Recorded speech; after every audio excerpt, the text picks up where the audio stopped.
السلام عليكم ورحمة الله وبركاته. خطاب الرئيس التركي رجب طيب أردوغان عن ما حصل في زلزال اللي ضرب تركيا وسوريا، وجميع التفاصيل ديالو، وشكون الدول اللي ساعدته، والوقت اللي ضرب فيها الزلزال بالضبط، وشحال ديال المباني، وشحال ديال الناس اللي تضروا، وشحال ديال الناس اللي ماتوا، الله يرحمهم ويصبر عائلاتهم عليهم.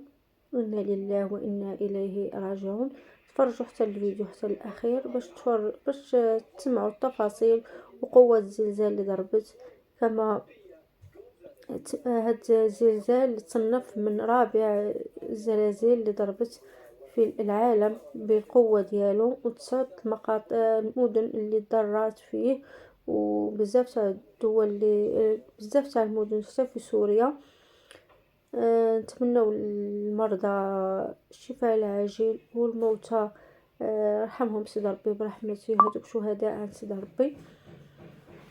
ما تبخلوش عليا بالاشتراك في القناة، فرجة ممتعة.